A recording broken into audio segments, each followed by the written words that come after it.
Support resistance அப்படின்றது என்னன்றதை முதல்ல புரிஞ்சுக்கலாம். இப்போ ஒரு சப்போர்ட் ரெசிஸ்டன்ஸ் அப்படின்னா என்னன்னா, ஒரு மார்க்கெட் வந்து கீழே விழுந்துட்டே இருக்குன்னு வச்சுக்கோங்க. So consider the market is coming all the way down. இப்போ மார்க்கெட் கீழே வந்துட்டே இருந்துச்சுன்னா ஒரு ஸ்டேஜுக்கு மேலே எந்த மார்க்கெட்டும் அப்படியே ஜீரோ ஆகிடாது. So it has to stops at some level.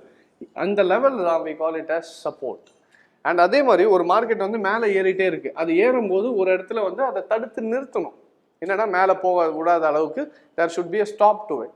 So that is called as resistance. என்னன்னா மார்க்கெட்டை மேலே போக விடாத அளவுக்கு தடுக்கிறது பேர் ரெசிஸ்டன்ஸ். மார்க்கெட் கீழே விடாத அளவுக்கு தாங்கிறது பேர் it's called as support. Simple. நான் இன்னொன்று என்னன்னா, இப்போ நிறைய பேர் சப்போர்ட் ரெசிஸ்டன்ஸ்னா என்னன்னு கேட்டிங்கன்னா எல்லாருமே ஒரே விஷயம் மைண்டில் வர்றது கோடு போடுறது. சரி ஃபுல்லாக லைன் ஃபுல்லாக கோடு போட்டோம்னா it's called as support resistance. முதல்ல நம்ம ஒரு விஷயம் பண்ணுறோன்னா முதல்ல அது என்னன்றது தெரிஞ்சுக்கிட்டு தான் பண்ணணும். சும்மா ஜஸ்ட்டு போயிட்டு ஒரு கோடு போட்டோன்னே அது சப்போர்ட் ரெசிஸ்டன்ஸ் கிடையாது. ஸோ ஃபஸ்ட்டு முதல்ல I will ask you one question. என்ன முதல்ல இந்த சப்போர்ட் ரெசிஸ்டன்ஸ் எப்படி ஃபார்ம் ஆகுது?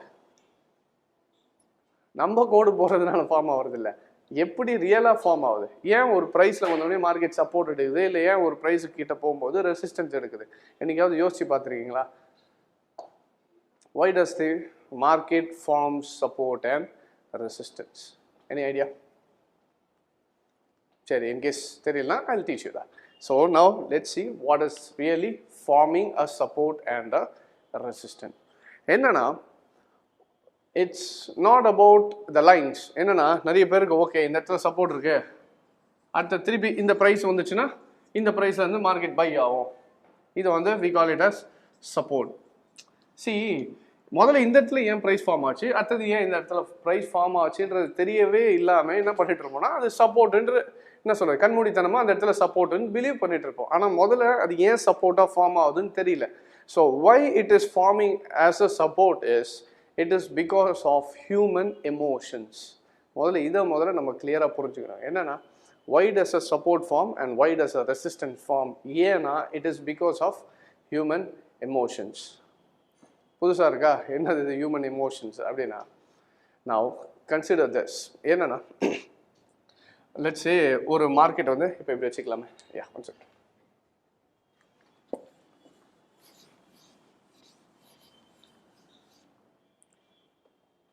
இப்போ இந்த மார்க்கெட் பார்த்தீங்கன்னா லெட்ஸ் சே ஒரு புரிகிற மாதிரி எடுத்துக்கணும்னா கோல்டு ப்ரைஸ் எடுத்துக்கலாம். கோல்டு வந்து இட்ஸ் ட்ரேடிங் ஃபார் 2000. இப்போ கோல்டு ப்ரைஸ் வந்து now it is trading at 2000 rupees per gram அப்படின்னு வச்சுக்கிட்டிங்கன்னா, இப்போ இந்த 2000ல் நிறைய பேர் பை பண்ணுறாங்க. இப்போ என்ன பண்ணுறாங்க, 2000ல் நிறைய பேர் வந்து தே ஆர் பையிங் கோல்டு. அப்போ ஒரு ப்ரைஸை வந்து இந்த ப்ரைஸில் இருக்கும்போது எல்லாருமே பை பண்ணாங்கன்னா அந்த இடத்துல என்ன கிரியேட் ஆகும்? So automatically a demand starts to create. அப்போ இந்த இடத்துல என்ன கிரியேட் ஆகுது? There is a demand for the particular product. So அப்போ டிமாண்ட் கிரியேட் ஆச்சுன்னா ஒரு ப்ராடக்ட்டுக்கு அதிகமான டிமாண்ட் இருந்துச்சுன்னா ப்ரைஸ் என்ன ஆகும்? So price starts to increase. அப்போ ப்ரைஸ் என்ன ஆகும்? இங்கே 2000லேருந்து மார்க்கெட்டை ஏற தான் ஆரம்பிக்கும். கரெக்டா? So this demand level is considered as support. யார் இப்போ இதை சப்போர்ட் பண்ணுறா? Nobody is supporting that accept the people who bought it. என்னன்னா 2000 வந்து மக்கள் என்னன்னு நினைக்கிறாங்க? லோ ப்ரைஸ்ன்னு நினச்சி இங்கே எல்லாருமே என்ன பண்ணுறாங்க? They are buying it. அதை பை பண்ணும்போது அது என்னவா கிரியேட் ஆகுது? It creates as a demand. அந்த பை பண்ண வச்சது எது? Human emotion. நம்ம most of the traders 95% of the traders trade with human emotions. நல்லா யோசிச்சு பாருங்க. ஒரு ட்ரேட் எடுக்கிறதுக்கு முன்னாடி யோசிக்கிறீங்களா ஏன் இந்த ட்ரேட் எடுக்கிறோன்ட்டு? Simple logic I will tell you. இது ஏன் ஹியூமன் எமோஷன்றதை வந்து நான் இதில் எக்ஸ்பிளைன் யூ. இப்போது நம்ம ஒர்க்கிங் ஹேபிட்ஸ் எடுத்துட்டிங்கன்னு வச்சுக்கோங்களேன், 2 டைப் இருக்குது. ஒரு டைப் என்னென்னா இட்ஸ் கால்ட் அஸ் இன்ட்யூஷன். இன்ட்யூஷன்ன்றது என்னென்னா உள்ளுணர்வு. உடனே நம்ம ஒரு விஷயத்த என்ன சொல்கிறது பட்டுன்னு தோன்றது. இன்னொன்று வந்து பகுத்தறிவு. எப்படின்னா யோசித்து நிதானமாக முடிவெடுத்து எடுக்கிற ஒரு அனாலிசிஸ் வந்து செகண்டரி. ஃபஸ்ட்டு வந்து இன்ட்யூஷன். இப்போ most of the traders 90% of the traders எங்கே ட்ரேட் எடுக்கிறீங்கன்னா பிகாஸ் ஆஃப் இன்ட்யூஷன். உள்ளுணர்வை சொல்லிச்சு தோணுச்சு இதனால தான் ட்ரேட் எடுக்கிறோமே தவிர சிந்திச்சு நிதானமாக ட்ரேட் எடுக்கிறது இல்லை. ஏன்னா நம்ம எப்போவுமே பண்ணுறது என்னென்னா ஒரு ட்ரேட் எடுக்கிறதுக்கு முன்னாடி யோசிக்க மாட்டோம் ஏன் இந்த ட்ரேட் எடுக்கிறோன்ட்டு. ஆனால் ட்ரேட் எடுத்துகிட்ட பிறகு தான் யோசிப்போம் ஏன்டா இந்த ட்ரேட் எடுத்தோன்ட்டு. ஸோ இதுதான் மோஸ்ட் ஆஃப் த ட்ரேடர்ஸ் கிட்ட நடக்குது. ஒரு லாஸ் ஆகும்போது என்ன பண்ணுவோம், குடுக்குடுன்னு ஓடி போய் நியூஸை பார்ப்போம், அனலைஸ் பண்ணி பார்ப்போம், ஏன் இறங்குது, யாராவது சொல்கிறாங்களா, எல்லாமே பண்ணுறது. இதை முதலே பண்ணியிருந்தா அந்த என்ன சொல்கிறது லாஸே ஆகிருக்காது. So most of the people who trade is because of intuition. So இப்போ இந்த இடத்துல இந்த மார்க்கெட்டில் மோஸ்ட் ஆஃப் த ட்ரேடர்ஸ்க்கு என்ன தோணு இருக்கு, they thought it is going to go for buy. இங்கேருந்து கீழே இருந்து மேலே போகுதுன்னு தோணும் போது என்ன பண்ணுறாங்க, they buy the particular product. அப்போ பை பண்ணால் என்ன கிரியேட் ஆகுது, டிமாண்ட் ஸ்டார்ட்ஸ் டு கிரியேட். இப்போ டிமாண்ட் கிரியேட் ஆனவுடனே மார்க்கெட் என்ன ஆகுது, மேலே போகுது. So now consider the market has gone up to a price of 3000. இப்போ மார்க்கெட் எங்கே போயிடுச்சு, 3000க்கு போயிடுச்சு. இப்போ 3000க்கு போயிட்ட பிறகு 2000ல் வாங்கின எனக்கு என்னன்னு தோணும், this is low price and this is a high price. இப்போ ஹை ப்ரைஸில் போன பிறகு நான் இந்த வாங்கி வச்சதை I want to make it as a profit. ஏன்னா 3000க்கு போனோடனே நமக்கு என்ன தோணும், ஒரு இந்த சென்டிமெண்டல் நம்பர்ஸ் 100, 200, 1000, 2000னாலே நம்ம மக்களுக்கு ஒரு சென்டிமெண்டல் லெவல். அந்த லெவலுக்கு வந்தவொடனே automatically we think market is going to fall. Correct தானே, ஒரு ஹை நம்பர் அடிச்சிச்சுனாலே மார்க்கெட் கீழே வரப்போகுதுன்றது ஃபிக்ஸ் பண்ணிவிடும். ஸோ இப்போ இங்கே என்ன ஆயிடுச்சுன்னா 3000 போன உடனே we believe it is going to go down. அப்போ என்ன பண்ணுவோம், we all start to sell. அப்போ செல் பண்ண ஆரம்பிச்சிங்கன்னா என்ன ஆகும், automatically supply starts to create. So அப்போ சப்ளை கிரியேட் ஆகிற இடம் it's called as resistance.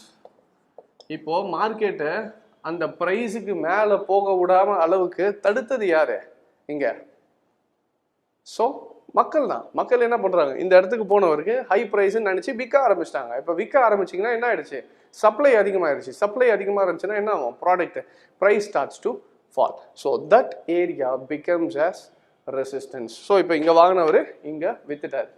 Alright, சரி, அப்போ இது சப்போர்ட் இது ரெசிஸ்டன்ஸா. ஆனால் நான் மார்க்கெட்டில் பார்க்குறேனே நடுவுலலாம் சப்போர்ட் ரெசிஸ்டன்ஸ் வருது. ஏன் வருது, அதையும் we have to see. ஏன்னா இப்போ 3000ல் நீங்கள் வாங்கினீங்க, வித்துட்டீங்க, okay good, we made some good profits from here. ஆனால் இப்போது 2000ல் பார்த்தவருக்கு 3000 is a very high price. But consider first time ஒருத்தர் மார்க்கெட்டுக்கு 3000ல் இருக்கும்போது தான், மார்க்கெட் கோல்டு ப்ரைஸ் இருக்கும்போது தான் மார்க்கெட்டுக்குள்ளே ஒருத்தர் என்ட்ரு ஆகிறார். இப்போ என்ட்ரி நான் வந்து எங்கே எடுக்கிறேன், 3000ல் தான் என்ட்ரி ஆகிறேன். என்ட்ரி இந்த சென்ஸ் மார்க்கெட்டை வந்து பார்க்க ஆரம்பிக்கிறேன். இப்போ அவர் 3000ல் பார்க்குறவருக்கு மார்க்கெட் இப்போ எங்கே வருது, 2700 வருது, 2700 வருது. இப்போ 2700 அந்த ட்ரேடருக்கு லோ ப்ரைஸா ஹை ப்ரைஸா? ஆப்வியஸ்லி 3000ல் பார்த்தவருக்கு 2700 இஸ் அ லோ ப்ரைஸ். அப்போ லோ ப்ரைஸ்னா இவர் என்ன ட்ரை பண்ணுறாரு, he wants to buy the products. அப்போ இவர் என்ன பண்ணுறாரு, again he wants to by.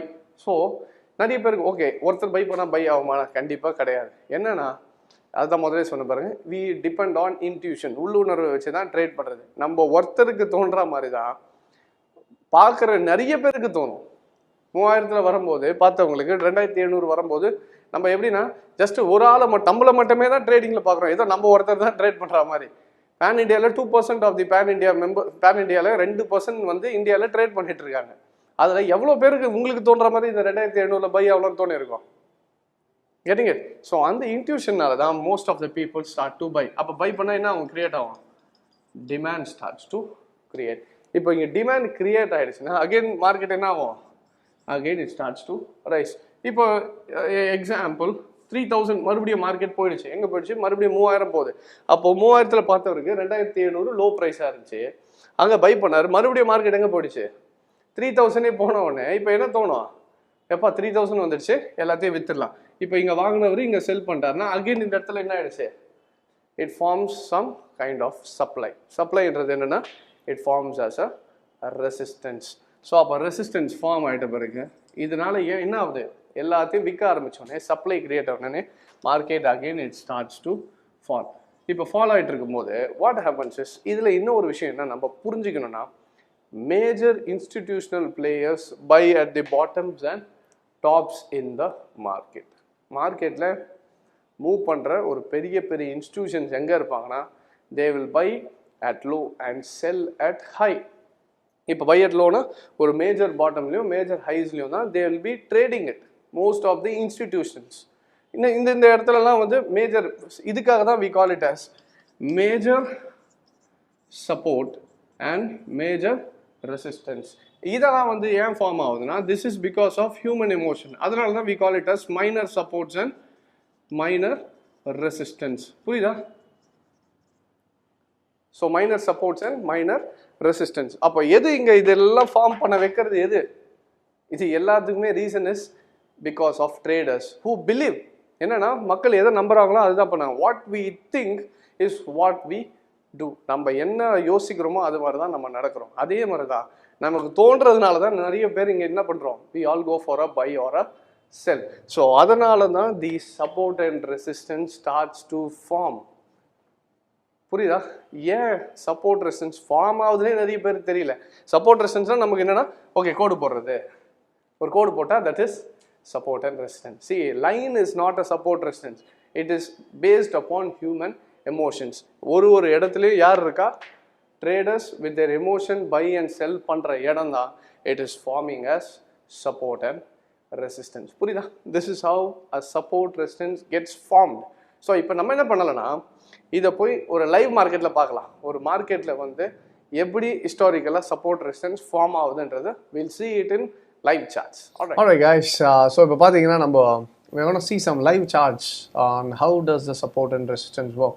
இப்போ இந்த support resistance ஏன் ஃபார்ம் ஆகுதுன்னு சொன்ன பார்த்தீங்களா, it's all about human emotions and how people think about it. So அதுதான் வந்து இப்போ உங்களுக்கு சார்ட்ஸில் வந்து I'll show you how human emotions works in the market. Alright, so இப்போ பார்த்தீங்கன்னா see this is your crude oil chart. இப்போ இதில் crude oil chart பார்க்கும்போது என்னென்னா most of the traders, நம்ம retail traders என்ன பண்ணோம்னா we just look in lower time frames. எப்படின்னா ஒரு 15 minutes இல்லை 1 hour time frame தான் இந்த மாதிரி தான் யூஸ் பண்ணுவோம். But most of the retail traders, most of the institutional traders என்ன யூஸ் பண்ணுவாங்கன்னு பார்த்தீங்கன்னா they will be using the monthly charts. So இதை நான் ஏற்கனவே ஷோஸில் கூட சொல்லியிருக்கேன், the use of monthly chart. நம்ம எப்பவுமே monthly chart என்ன பண்ணுவோம், தூசி தட்டி உட்கார வச்சிருவோம், அந்த பக்கமே போக மாட்டோம். So first use monthly chart to identify the major institutional players ஓட support and resistance. So I'll show you the examples of it. See, as we see, yeah, this is your monthly time frame. இப்போ இந்த monthly time frame பார்த்தீங்கன்னா ஏன் இந்த market இவ்வளோ high போகுது low போகுது, so இதுக்கெல்லாம் என்ன ரீசன் அப்படின்றது தான் we're going to find out. So இதுக்கெல்லாம் ஒரு ரீசன் இருக்கா, கண்டிப்பாக இருக்குது. ஸோ அது எப்படின்றது I'll show you now. So இப்போ இது பார்த்தீங்கன்னா this is your chart from 2009 2018 வரைக்கும் இருக்குது. நம்ம இப்போ இதெல்லாம் பார்க்க போகிறதுல ஹிஸ்ட்ரியை போய் பார்க்க போகிறோம். We're going to check the historical time frame. Yeah. So in the history பார்த்தீங்கன்னா, so in the historical time frame we are just plotting our support and resistance. All right. So இப்போ support resistance போடும்போது பார்த்தீங்கன்னா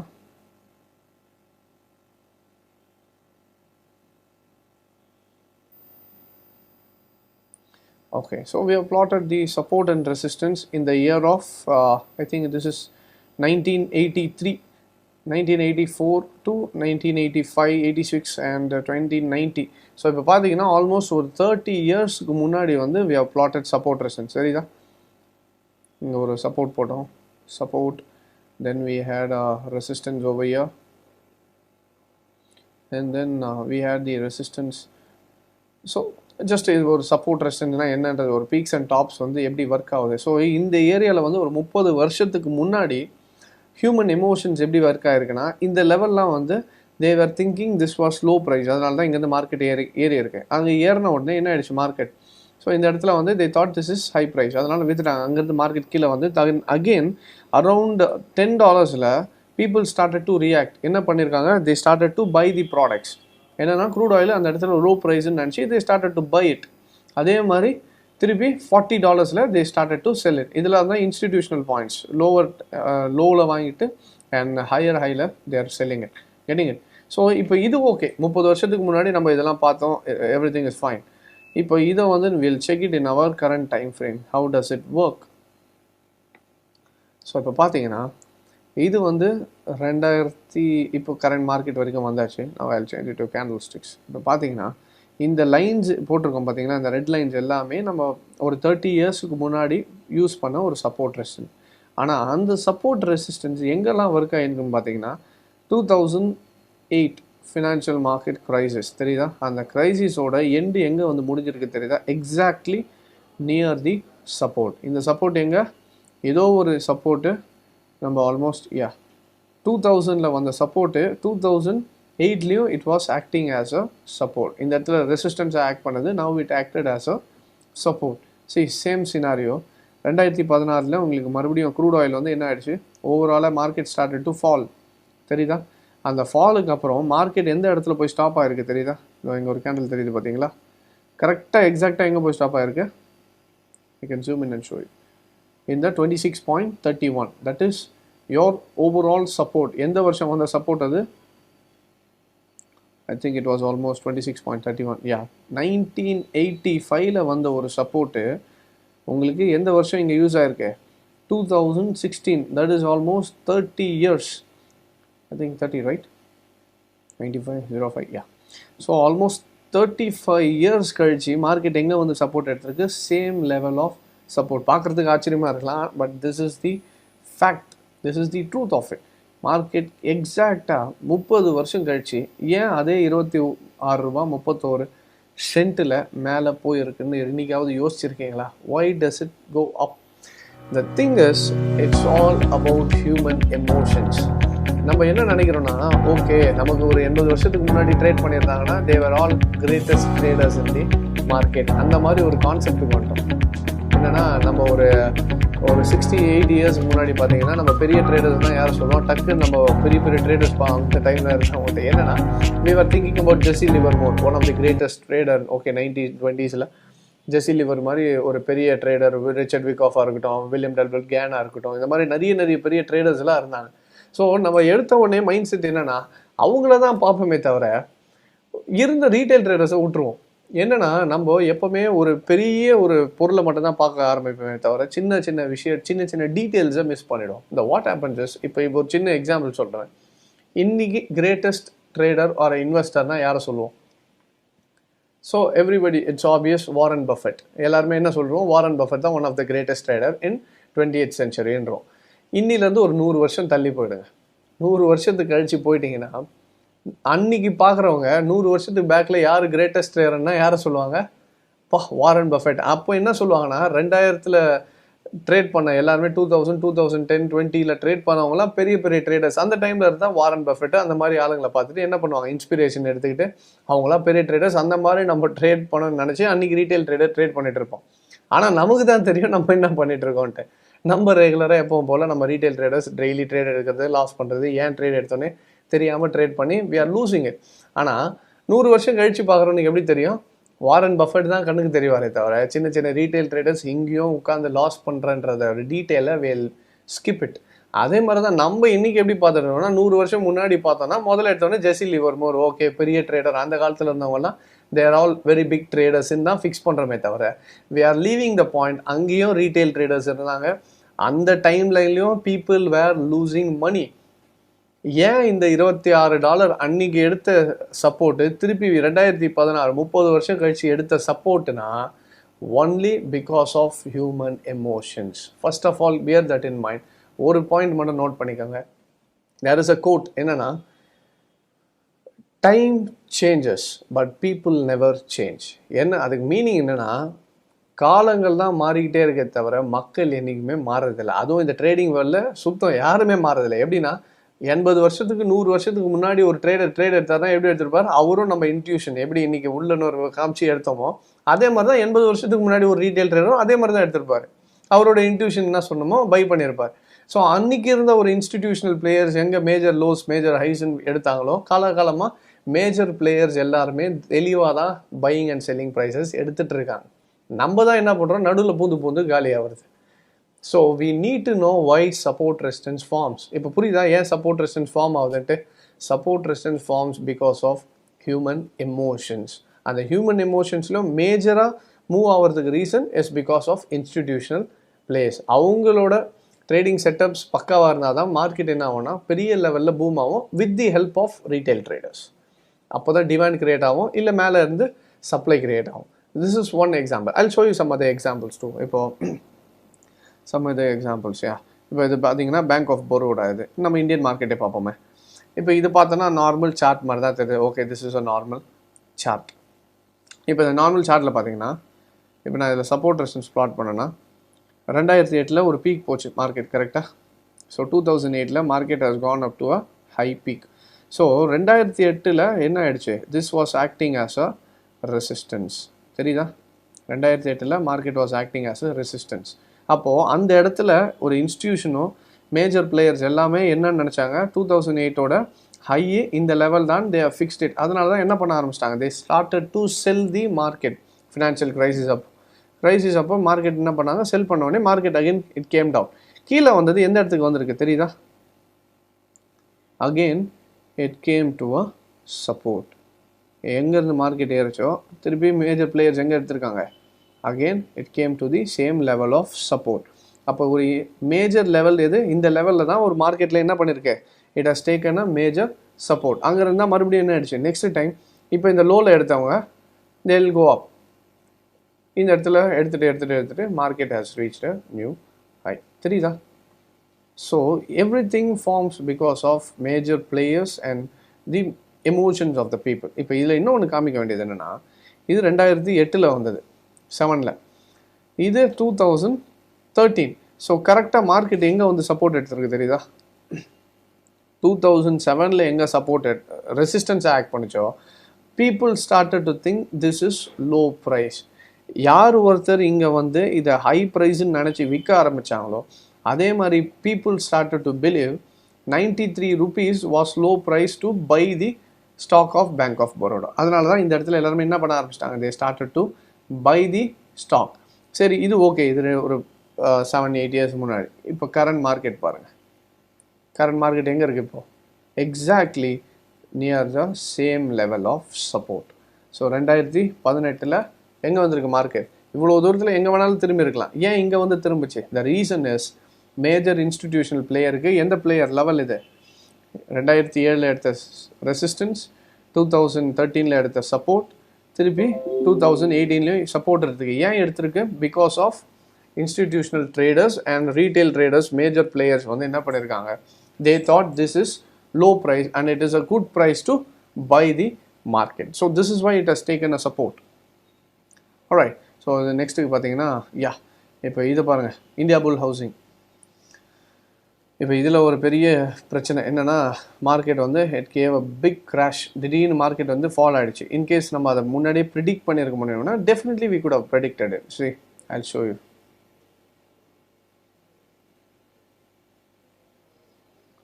இப்போ market பார்த்தீங்கன்னா எது high, இதுதான் high. Markets previous level of high. கரெக்டாக high எடுத்துகிட்டு திருப்பி மார்க்கெட் என்ன இருக்குது, இங்கேருந்து அடுத்த ஹை, அதே லெவல், திருப்பி அதே ரெசிஸ்டன்ஸ், திருப்பி சேம் லெவல் ஆஃப் ரெசிஸ்டன்ஸ். அப்போ ஒரு வாட்டியும் இந்த இடத்துக்கு வரும்போதெல்லாம் மேஜர் பிளேயர்ஸ் என்ன பண்ணியிருக்காங்க, they started to distribute there products. இப்போ இந்த இடத்துல என்ன பண்ணிட்டாங்கன்னா, மோஸ்ட் ஆஃப் த ட்ரேடர்ஸ் எல்லாத்தையும் they started to distribute it. So இப்போ இந்த நியூஸ் வரத்துக்கு முன்னாடியே most of the institutional player என்ன பண்ணிட்டாங்க, இந்த இடத்துலையே they started to sell off their products.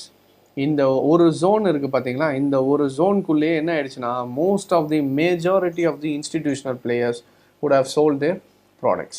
அந்த இடத்துலேயே எல்லாத்தையும் செல் பண்ணி டிஸ்ட்ரிபியூட் பண்ணிட்டு இருப்பாங்க. அங்கே தான் நம்ம ரீட்டைல் ட்ரேடர் என்ன பண்ணுறது, இதை எதுவுமே தெரியாமல் உள்ளே போய் we try to buy it. So we have to know where is the major level of players playing. அதே மாதிரி தான் இந்தியா புல் ஹவுசிங் மாதிரி தான் டிஹெச்எஃப்எல். ரீசெண்டாக பார்த்தீங்கன்னா டிஹெச்எஃப்எல் என்னாச்சு, ஓவராலாக market it started to fall. ஒரே ஸ்ட்ரோக்கில் மார்க்கெட் கேம் டவுன். ஆனால் அதுக்கு முன்னாடியே ஆஸ் அ டெக்னிக்கல் ட்ரேடர் இப்போ நீங்கள் இது சப்போர்ட் ரெசிஸ்டன்ஸ் ஃபார்ம் ஆகிறது எப்படின்னு தெரிஞ்சிருந்ததுன்னா, இப்போ பாருங்கள், I'll show you. This was your high, கரெக்டாக மேஜர் ஹை. இப்போ இந்த மேஜர் ஹைலேருந்து மார்க்கெட் என்னாச்சு, it was trading near the resistance. அதே மாதிரி என்னோட ஷோஸ், நீங்கள் ஏற்கனவே மக்கள் டிவி ஷோஸ் எல்லாம் ரெகுலராக பார்த்துட்டு இருந்தீங்கன்னா தெரியும் உங்களுக்கு. I have already told you one hint நான் சொல்லியிருப்பேன். என்னென்னா, மேஜர் பிளேயர்ஸ், இன்ஸ்டிடியூஷனல் பிளேயர்ஸ் என்ன பண்ணுவாங்கன்னா, ஆல் டைம் ஹைலையும் ஆல் டைம் லோலையும் minimum 5 to 7% they'll hit your stop loss. ஏன்னா மார்க்கெட்டை ஏற்றுற மாதிரி ஏற்றி காட்டுவாங்க, இல்லை இறக்குற மாதிரி இறக்கி காட்டுவாங்க. எங்கன்னா ஹைலையும் லோலையும். இது ஏற்றும் போது இறக்கும் போது ரீட்டைல் ட்ரேடர்ஸ் உள்ளே வந்துடுவாங்க. அவங்க பொசிஷன்ஸ் எல்லாம் க்ளோஸ் பண்ணுறதுக்கு உங்களை யூஸ் பண்ணிப்பாங்க. ஸோ இது ஏன்றது நான் ஏற்கனவே இன்ஸ்டிடியூஷனல் ட்ரேடிங் சீக்ரெட்ஸில் சொல்லியிருந்தேன் நான். ஸோ இந்த இடத்துல பார்த்தீங்கன்னா டிஹெச்எஃப்எல் என்ன இருக்குது, லாஸ்ட் டைமோட ஹை எவ்வளோ, கரெக்டாக எக்ஸாக்ட்லி 643. அங்கேருந்து மார்க்கெட் எவ்வளோ தூரம் ஏற்றிருக்காங்கன்னு தெரியுதா, எக்ஸாக்ட்லி 7%. மார்க்கெட் எவ்வளோ ஏற்றிருக்காங்க? They have taken 7%. இப்போ இந்த 7% ஏற்றுன உடனே எல்லா ரீட்டைல் ட்ரேடரும் என்ன பண்ணியிருப்பாங்க? They would have gone for a buy. இந்த இடத்துல ரீட்டைல் ட்ரேடர்ஸ் பை பண்ண உடனே I'll show you. So retail traders buying area, whereas institutional traders என்ன பண்ணியாச்சு?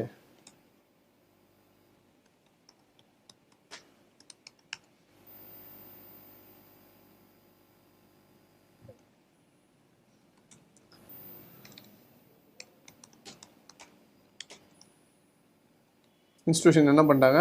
அவங்களோட எல்லா இதுவையும் இந்த கொஞ்ச நாளில் எல்லா பொசிஷனையும் கீழே க்ளோஸ் பண்ணியாச்சு. க்ளோஸ் பண்ணிவிட்டு என்ன பண்ணிட்டாங்க? இது எல்லாத்தையும் நம்மளை வாங்க வச்சுட்ட பிறகு மார்க்கெட் என்ன ஆகிடுச்சு? Started to fall. எப்போவுமே ஒன்று மட்டும் நல்லா புரிஞ்சுக்கோங்க.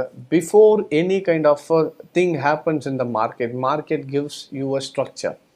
மார்க்கெட் எப்போவுமே எல்லாத்தையும் காமிச்சிடும். அதனால தான் வி யூஸ் டெக்னிக்கல். ஏன்னா ஒரு இன்ஸ்டிடியூஷன் அவங்க பண்ண போகிறத கண்டிப்பாக வெளியே சொல்ல மாட்டாங்க. ஸோ ஃபஸ்ட்டு திங், அவங்க பை பண்ணாலும் செல் பண்ணாலும் ஒரு விஷயம் மட்டும் நல்லா புரிஞ்சுக்கிறேன். என்னென்னா எங்கே வேணால் மறைக்கலாம், ஆனால் சார்ட்டில் மறைக்க முடியாது. ஏன்னா chart is a combination of buyer and seller. சார்ட்டுக்கு பையர் இன்ஸ்டிடியூஷனாக ரீட்டைல் ட்ரேடர் ஆனாலும் தெரியாது. அதுக்கு தெரிஞ்சது ஒன்று பை பண்ணால் சார்ட்டில் மேலே போகும், செல் பண்ணாலும் சார்ட்டு காமிச்சிடும். So chart is just an எப்படி சொல்கிறதுனா representative of the human emotions. So அதனால தான் we use technical analysis to identify. இப்போ ரீசெண்டாக நிஃப்டி கூட பாருங்களேன். I'll show you. இப்போ நிஃப்டி பார்த்தீங்கன்னா நான் என்னோடய பழைய ஷோஸ் வீடியோஸில் எடுத்து பார்த்தீங்கன்னா 11,200 இஸ் யோர் டார்கெட்டுன்னு சொல்லியிருப்பேன். ஆனால் 11,200 வரைக்கும் தான் மார்க்கெட் போயிருக்கணும். ஆனால் என்ன ஆயிடுச்சு? இவ்வளோ தூரம் ஏற்றிட்டான். இது ஏன் ஏற்றினான்னு ரீசன் பார்த்தீங்கன்னா ஏற்கனவே நான் சொன்ன மாதிரி தான், institution from all time high இல்லை all time லோவில் minimum 5 to 7% they increase the prices. இப்போ இது பார்த்தீங்கன்னா ஃப்ரம் ஆல் டைம் ஹை எக்ஸாக்டாக எத்தனை பர்சன்ட் ஏற்றிருக்காங்க தெரியுதா? எக்ஸாக்ட்லி நான் ஏற்கனவே கொடுத்துருந்த 11,200 தான் டார்கெட். அதுக்கு மேலே மார்க்கெட் போயிருக்கவே கூடாது. இந்த ப்ரைஸ் போனதுக்கான ரீசன் என்னென்னா இட்ஸ் இன்ஸ்டிடியூஷனல் டிஸ்ட்ரிபியூட்டிங் ஜோன்ஸ். ஏன்னா கரெக்டாக 5% ஏற்றிருக்கான் தெரியுதா? இப்போ இதை கணக்கு பண்ணி பார்த்தீங்கன்னா 1 2 3 4 5 6 7 7 மாதம் ஆயிருக்கு மார்க்கெட்டு. எதுக்கு? It took 7 months for the market to go from here to here. ஆனால் அந்த 2 மாதத்தில் என்ன பண்ணிட்டாங்க? ஏற்றினது மொத்தமாக இறக்கி எடுத்துகிட்டு வந்தாச்சு தெரியுதா? It took them 7 months to go up. ஒரு ரீட்டைல் ட்ரேடரை 7 மாதமாக என்ன பண்ண வச்சுருக்காங்க? Just made them to buy. அதை ஏற்றிட்டு கடைசியில் என்ன பண்ணிட்டாங்க? 2 மாதத்தில் நீங்கள் எல்லாத்தையும் பை பண்ணிட்ட பிறகு தே started to give you every thing. அவங்க கீழே வாங்கினது எல்லாத்தையும் உங்கள் தலையில் மேலே கட்டியாச்சு. 5% நம்ம ஆளுங்க 5% மேலே ஏறுதுன்னு உடனே என்ன பண்ணுறோம்? உடனே ஆஹா ஏறப்போது நிஃப்டி அடுத்த டார்கெட் 13,000 15,000 எல்லாம் பை பண்ணும். உங்கள் தலையில் எல்லாத்தையும் கட்டிட்டு they have come out. So அதனால தான் we need to know support and resistance. Getting it? So இப்போ இது ஏற்கனவே தெரிஞ்சது. ஓகே, இதுதான் ஆல் டைம் ஹைக்கு மேலே 5% மினிமம். கரெக்டாக 5% ஏற்றிருக்கான். இதனால தான் நான் ஷோவில் வந்து ஒரு வாட்டியும் சொன்னது, people don't go for buy in Nifty. இப்போ என்ன பண்ணிட்டு இருக்காங்க? அரைச்சிட்டு இருக்காங்க தெரியுதா? மார்க்கெட் என்ன ஆகுது? ஒரே ரேஞ்சுக்குள்ளே. ஏற்கனவே நம்ம பார்த்தோம்ல, டிஹெச்எல்எஃப்எல் என்னாச்சு? இந்தியா புல் ஹவுசிங் எல்லாமே அந்த மார்க்கெட் ஃபாலுக்கு முன்னாடி என்ன ஆச்சு? கொஞ்ச நாள் it was in a sideways market. அந்த சைட்வேஸ் முடிச்சிட்ட பிறகு என்ன ஆகும்? Again there will be a major fall. So இப்போ நிஃப்டியோட சினாரியோ என்னன்னு பார்த்தீங்கன்னா, it is going to have a major breakout in the downside and overall selling trend தான். Nifty don't go for buy. It is in still clear downtrend. இப்போ புரியுதா? Why support and resistance forms? So முதல்ல support resistance போகிறதுனா இப்போ எல்லாருக்குமே என்னென்னா, okay support ரெசிஸ்டன்ஸ்னால் கோடு போடுறது. இங்கே ஆரம்பிப்பாங்க அப்படியே கோடு ஃபுல்லாக கோடு போட்டு கட்சியில் கோடு தான் இருக்குமே தவிர சார்ட் இருக்காது. நிறைய பேரோட பிரச்சனையே இதுதான். ஸோ கோடு போடுறது சப்போர்ட் ரெசிஸ்டன்ஸ் கிடையாது. அந்த கோடு ஏன் வருதுன்றது we have to know. So ultimately we need to know why support and resistance is forming. So I think இப்போ ஓரளவுக்கு புரிஞ்சிருக்கும்னு நினைக்கிறேன் ஏன் சப்போர்ட் ரெசிஸ்டன்ஸ் ஃபார்ம் ஆகுது. So support resistance forms because of human emotions. So this is how support resistance forms. And one more thing, so நாளைக்கு morning release ஆகிறதுனால நம்ம இந்த மார்னிங் தான் ரிலீஸ் பண்ணுறதுனால so I will give you the levels for tomorrow. So இப்போ பார்த்தீங்கன்னா levels பார்த்தீங்கன்னா நமக்கு நிஃப்டி வந்து இப்போ 10,934 வந்து மார்க்கெட் க்ளோஸாக இருக்குது. ஸோ இன்கேஸ் ட்ரேட் பண்ணுறீங்கன்னா பை அபவுட் 10,970 இதுக்கு மேலே க்ளோஸ் ஆகிடுச்சுன்னா we can go for buy. அதோட டார்கெட்ஸ் வந்து 11,034 and 11,078 இது வந்து நிஃப்டிக்கான buy above. And sell below பார்த்தீங்கன்னா 10,898 இது கீழே க்ளோஸ் ஆகிடுச்சுன்னா we can go for sell. Target வந்து 10,834 and 10,790. அண்ட் பேங்க் நிஃப்டி பார்த்தீங்கன்னா உங்களுக்கு இன்றைக்கி 27,271 வந்து மார்க்கெட் க்ளோஸ் ஆகிருக்கு. ஸோ பை அபவ் 27,371 இதுக்கு மேலே பை பண்ணிக்கலாம். Target will be 27,467 and 27,595. And sell below வந்து 27,168 கீழே போச்சுன்னா செல் பண்ணிக்கோங்க. So target will be 27,075 and 26,947. So these are your levels for Nifty and Bank Nifty for trading levels. So guys, புரிஞ்சுதா? How does a support and resistance forms? இப்போ நிறைய பேருக்கு என்னென்னா இந்த சப்போர்ட் ரெசிஸ்டன்ஸ் ஏன் ஃபார்ம் ஆகுதுன்னே தெரியாமல் உட்காந்து சப்போர்ட் ரெசிஸ்டன்ஸ் போட்டுட்ருக்கோம். So first of all know one thing என்னென்னா, என்றைக்குமே ஒன்று மட்டும் மைண்டில் வச்சுக்கோங்க. ஒரு விஷயத்த நம்ம பண்ண போகிறோன்னா அந்த விஷயம் என்னன்றதை முதல்ல தெரிஞ்சுக்கிட்டு தான் அதை பண்ணணும். தெரியாமல் பண்ணுறதுனால தான் you get in to losses. அதுக்கப்புறம் இது ஒர்க் ஆகலை அதுக்கு ஒர்க் ஆகலைன்னு சொல்கிறதுக்கு வந்து சப்போர்ட் ரெசிஸ்டன்ஸ் மேலே தப்பு இல்லை, நம்ம மேலே தான் தப்பு. என்னென்னா we are not acquiring the knowledge, information மட்டும் வச்சு ட்ரேட் பண்ணுறமே தவிர we don't have proper knowledge about it. So அதனால தான் லாசஸ் occurs. ஸோ இப்போ புரிஞ்சிருக்குன்னு நினைக்கிறேன். why does support and resistance forms? It is all because of human emotion. So இப்போ இங்கே பார்த்தது நம்ம பார்த்தீங்கன்னா சப்போர்ட் ரெசிஸ்டன்ஸ் எப்படி ஃபார்ம் ஆகுதுன்றது தான் we have seen. So in case if you want to learn how to trade support resistance, in case இந்த support ரெசிஸ்டன்ஸ்லாம் அப்போ எங்கே பிளாட் பண்ணணும், எந்தெந்த இடத்துலலாம் ஹியூமன் எமோஷன்ஸ் ஒர்க் ஆகுது, எந்த இடத்துல இன்ஸ்டிடியூஷனல் பிளேயர்ஸ் ட்ரேட் பண்ணுறாங்கன்றதை தெரிஞ்சுக்கணும்னா, so we at Trade Achievers we teach people on all these subjects. So நம்ம கற்றுக் கொடுக்குற ஒரு 14 சப்ஜெக்ட்ஸ் தெரியும், நிறைய பேர் பார்த்துருக்கோங்களே. அதில் one of the important subject is support and resistance. So இதில் வந்து 2 டைப் இருக்குது. இப்போ நான் காமிச்சது ஃபஸ்ட்டு என்னென்னா how does support resistance forms. இதுக்கு அடுத்தது where to plot a support resistance and how to trade a support resistance. 2 வகை இருக்குது. அதுதான் we teach our students.